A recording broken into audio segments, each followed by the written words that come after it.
Episode 5 के starting में हमें 9th लेबोरेटरी का सीन दिखाया जाता है, जहां पर ये दोनों होते हैं। एक तो रेत्सु है और यह उसका बेटा माकातो। फिर हमें बताया जाता है कि वहां पर पैरासाइट्स को बनाया जा रहा है एक्सपेरिमेंट की मदद से, और वे लोग लगभग 60% तक बन चुके हैं। वहीं उन लोगों के पास टोटल 16 पैरासाइट्स डोल हैं। फिर वह डॉक्टर बताता है अभी पैरासाइट्स हाइबरनेशन में है, और अगर रेत्सु चाहे तो वह उनका कॉम्बैट टेस्ट कभी भी कर सकता है।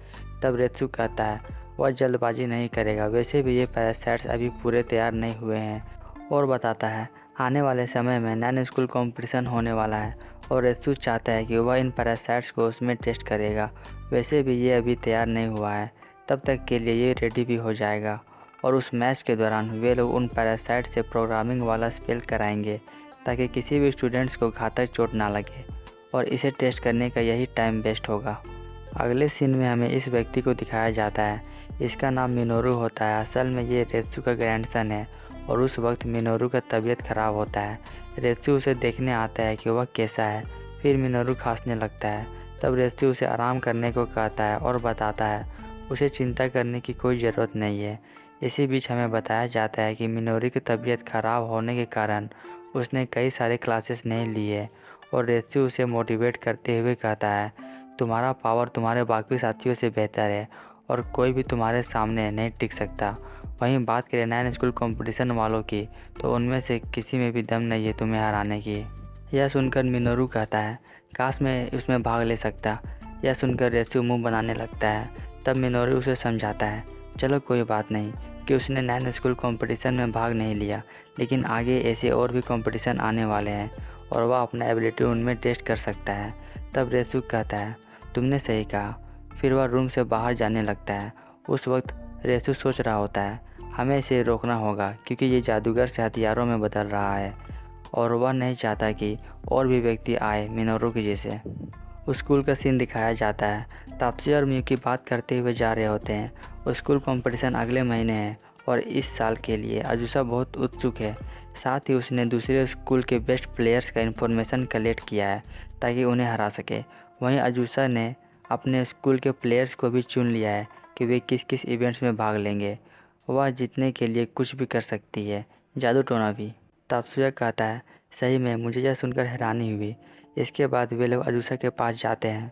वह उदास दिख रही होती है। वहीं उधर ईशोरी होता है। वे लोग ईशोरी से पूछते हैं आखिर बात क्या है। ईशोरी कहता है अजुसा खुद बताएगी। वह बताती है कंपटीशन कमेटी ने उन्हें इस साल होने वाले मैचेस का ओवरव्यू भेजा है। तात्सुया कहता है तो इससे दिक्कत क्या है। अजुसा बताती है उन लोगों ने कंपटीशन का 3 इवेंट चेंज किया है। तात्सुया कहता है वे लोग अचानक इवेंट कैसे चेंज कर सकते हैं, और उससे उन 3 इवेंट्स के बारे में पूछता है जो चेंज हुए हैं। अजुसा रोते हुए बताती है स्पीड शूटिंग, क्राउड बॉल और बैटल बोर्ड, इन तीनों को हटा दिया गया है, और इसके जगह rover and gunner, shield down और क्रॉस कंट्री वाला इवेंट को ऐड किया गया है। यह सुनकर तात्सुया बताता है रोवर एंड गनर और शील्ड डाउन वाला इवेंट तो ठीक है, लेकिन उन्हें क्रॉस कंट्री वाला इवेंट नहीं डालना चाहिए, क्योंकि ये हाई स्कूल के स्टूडेंट के लिए नहीं है। वहीं ईशोरी बताता है ये इवेंट 2nd और 3rd ईयर स्टूडेंट्स के लिए है। तात्सुया कहता है पता नहीं कमेटी वाले क्या सोचकर ये इवेंट डाले हैं। सीन चेंज होता है। हमें कैफ़े का सीन दिखाया जाता है।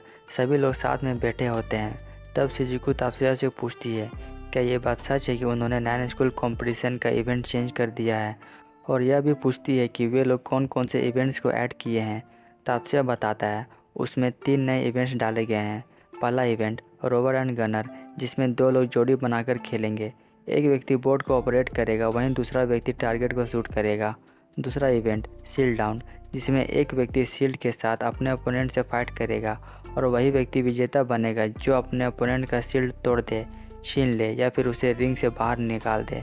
और तीसरा इवेंट क्रॉस कंट्री, जिसमें जंगल या फिर माउंटेन के रास्ते से जाना पड़ता है। साथ ही उन्हें रोकने वाले उसके ओपोनेंट्स आएंगे, और इसी तरह उन्हें ये जंगल पार करना होगा। यह सब एरिका को इंटरेस्टिंग लग रहा होता है। वहीं मिजुकी इससे घबरा जाती है। फिर होनोका कहती है पिछले साल इस तरह कोई भी इवेंट नहीं हुआ था जिसमें एक ओपोनेंट अपने दूसरे ओपोनेंट के साथ डायरेक्टली फाइट करे। वहीं मियुकी कहती है कि सबसे ज़्यादा खतरनाक क्रॉस कंट्री वाला इवेंट है। लियो बताता है मुझे लगता है कि ये कुछ मिलिट्री टाइप का इवेंट है, क्योंकि योकोहामा में जो इंसिडेंट हुआ था उसकी वजह से ये हमें कुछ सीख देना चाहते हैं, ताकि आने वाले समय में कुछ ऐसा होगा तो हम अपनी प्रोटेक्शन कर सकें। सीन चेंज होता है। इस लेडी को दिखाया जाता है, इसका नाम हिरोमी होता है और इसे सिल्वर फॉक्स के नाम से भी जाना जाता है। असल में ये नेशनल डिफेंस फोर्स की हेड है। वह कजामा से कहती है, इस पेपर में लिखा हुआ है कि नैन स्कूल कॉम्पिटिशन का कुछ इवेंट चेंज हुआ है, और वह पेपर कजामा को दिखाते हुए बताती है, नैन स्कूल कॉम्पिटिशन को कराने वाले जादूगर एसोसिएशन ने JDF के अनुरोध को सबसे लापरवाह प्रतिरोध के साथ पूरा किया है, इसलिए रेत्सु ने इसका बिल्कुल भी विरोध नहीं किया। वहीं उन्होंने पूछताछ किया कि क्या इस वर्ष की प्रतियोगिता को चलाने में हमारा हाथ हो सकता है।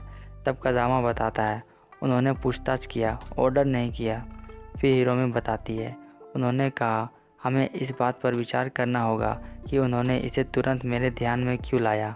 कजामा कहता है, 10 मास्टर क्लैन और उनके नियंत्रण में जापान में वर्तमान जादू समुदाय की उनकी आलोचना कमांड सेंटर को अच्छी तरह से पता है, और सभी लोग 10 मास्टर क्लैन्स पर डिपेंड है, और ये सही नहीं है, उन्हें जागना होगा।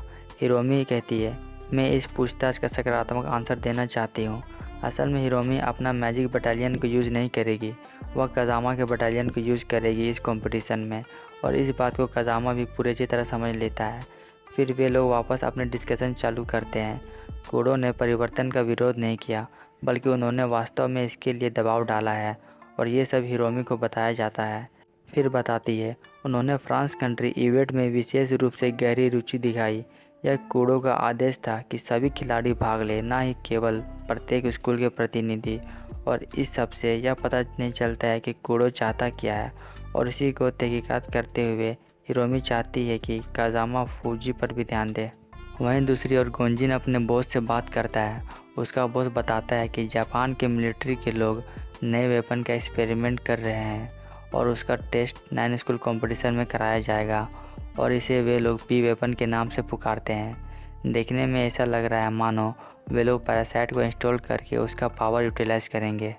गोंजिन कहता है, वे लोग येलो टर्बन वॉरियर को दोबारा बनाएंगे। इस बात पर उसका बॉस कहता है, वे लोग जादूगर नहीं है जो कि उस चीज़ को कंट्रोल कर सके। वहीं उसके बॉस के पास एक ऐसा स्पेल है जो कि उन पैरासाइट को कंट्रोल कर सके, और वह चाहता है कि गोंजिन उसके आदेशों का पालन करे। वह उन सभी को जान से नहीं मारेगा, बल्कि वह उन्हें उनसे चुरा लेगा, और इस प्रकार जापान मिलिट्री कमज़ोर हो जाएगी। इसके बाद वहाँ पर नाकुरा आता है। तब गोंजिन बताता है कि उसका बॉस नाकुरा के बॉस के साथ फ्रेंडशिप करना चाहता है। नाकुरा बताता है उसका बॉस उनके साथ फ्रेंडशिप करने के लिए तैयार है। यह बात सुनकर गोंजिन बड़ा खुश होता है, और वह कहता है, हम लोग कभी भी सगुसा फैमिली का नुकसान नहीं कर सकते हैं, और ना ही हमारा इंटरेस्ट ग्रेट एशियन अलायंस में है। नाकुरा पूछता है, तो तुमने मीडिया में वो सब कुछ क्यों दिखाया। गोंजिन बताता है, वह केवल जादूगरों को टारगेट कर रहा था। सीन चेंज होता है। हमें इन्हें दिखाया जाता है जहाँ पर ये बंदा जादूगरों का एनालिसिस कर रहा होता है।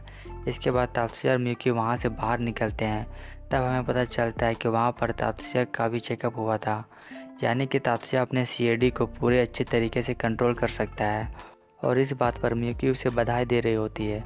वहीं तात्सुया बताता है, उसने सोचा भी नहीं था कि उसे चेकअप कराने में इतना कम टाइम लगेगा, तो इस वजह से उसके पास अब फ्री टाइम बचा हुआ होता है, और वह मियुकी को लेकर मॉल में जाता है कपड़े खरीदने के लिए।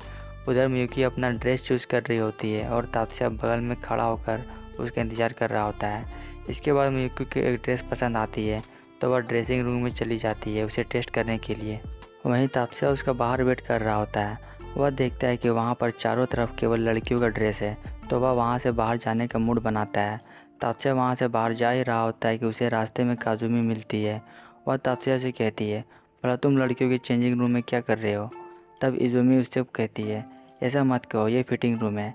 फिर इजुमी को रियलाइज़ होता है कि अगर तात्सुया यहाँ पर आया है तो मियुकी भी उसके साथ आई होगी, और वह बेचैन होकर तात्सुया से पूछने लगती है, मियुकी कहाँ पर है। तब तात्सुया को भी रियलाइज़ होता है कि अगर ये दोनों बहनें यहाँ पर है तो मायुमी भी उसके साथ आई होगी। उसी वक्त मायुमी चेंजिंग रूम से बाहर निकलती है, और उसने बिकनी पहना होता है। वह अपनी बहनों से पूछती है, वे लोग इतना हल्ला क्यों मचा रहे हैं। जैसे ही मायुमी दरवाज़ा खोलकर देखती है कि वहाँ पर तात्सुया है, जल्दी से वह दरवाज़ा बंद कर लेती है और ज़ोर से चिल्लाती है, थोड़ी देर बाद वे सभी लोग टेबल बुक करते हैं और बातचीत चालू करते हैं। तब मायुमी उनसे माफ़ी मांगती है जो कुछ भी वहाँ पर हुआ। इसके बाद मियुकी उसे कहती है, माफ़ी तो मुझे मांगनी चाहिए क्योंकि मैंने तात्सुया को यहाँ पर लाई अपने साथ। उस वक्त इजुमी बड़ा खुश लग रही होती है, वहीं काजुमी तात्सुया की तरफ देखकर गुस्सा कर रही होती है। फिर मायुमी कहती है, मियुकी तुम मुझसे माफ़ी मत मांगो, वैसे भी तात्सुया ने मुझे नेकेड नहीं देखा। उस वक्त मैं स्विम सूट पर थी तो इसलिए मुझे थोड़ा शर्मिंदगी लगी और मैंने चिल्ला दिया। इसके बाद इजुमी मियुकी से पूछती है, अब तुम्हारा प्लान क्या है? मियुकी बताती है वह थोड़े और कपड़े देखेगी और घर चली जाएगी। इस बात से इजुमी भी उसे ज्वाइन करने के लिए कहती है। मियुकी कहती है, अगर तात्सुया ने हाँ कहा तब तुम हमें ज्वाइन कर सकती हो, लेकिन मायुमी उसे जाने नहीं देती क्योंकि वह नहीं चाहती कि इजुमी उन्हें परेशान करे। इस बात पर काजुमी कहती है, हाँ मायुमी ने ठीक कहा, तुम्हें उनके डेट को ख़राब नहीं करना चाहिए। यह सुनकर मायुमी उसे रोकना चाहती है। फिर तात्सुया बताता है, ये कोई डेट नहीं है। तब काजुमी कहती है, एक हाई स्कूल का लड़का हाई स्कूल की लड़की को लेकर शॉपिंग कराने आया है, ये डेट नहीं है तो क्या है? तात्सुया कहता है, ऐसा भी तो हो सकता है वह लड़का उसका बड़ा भाई हो और वह लड़की उसकी छोटी बहन। फिर काजुमी कहती है, मुझे लगता है कि तुम दोनों भाई बहन होते हुए भी एक दूसरे को डेट कर रहे हो। इसके बाद तात्सुया काजुमी को बहुत बुरी तरह से सुनाता है और उसे चुप करा देता है। फिर तात्सुया वहाँ से जाने लगता है तो मायुमी उसे रोकना चाहती है, लेकिन तात्सुया कहता है उसने अपने जूनियर का यानी कि काजुमी का डिसरिस्पेक्ट किया है तो अब उसे वहाँ से जाना चाहिए। फिर तात्सुया और मियुकी वहाँ से चल पड़ते हैं। अगले सीन में हमें माकोतो और गोंजिन को दिखाया जाता है। वे लोग अपना परिचय एक दूसरे को देने के बाद बात करते हैं। गोंजिन बताता है कि उसे उसका समर्थन चाहिए, वहीं उसे सलाह लेते हुए पूछता है, मेरे देशवासियों को अब क्या करना चाहिए क्योंकि वे यहाँ से भाग गए।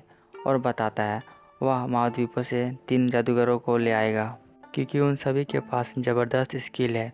वहीं महाद्वीप उन्हें आसानी से नहीं ले जाने देगा, वह उनके साथ ज़रूर फाइट करेगा और गोंजिन अभी फाइट के लिए तैयार नहीं है। फिर वह उससे कहता है, क्या आप खुद उन्हें मेरे लिए शामिल कर सकते हैं? माकोतो इसके लिए मान जाता है। फिर गोंजिन उसे एक कार्ड जैसा चीज़ देता है जिसमें उन लोगों का डेटा होता है जिन्हें वह अपने ग्रुप में शामिल करना चाहता है। माकोतो वह कार्ड ले लेता है और कहता है वह पहले इसके बारे में चेक करेगा और 2 दिन बाद उसे बताएगा। कुछ देर बाद गोंजिन वहाँ से चला जाता है। तब माकोतो उस कार्ड को चेक करता है।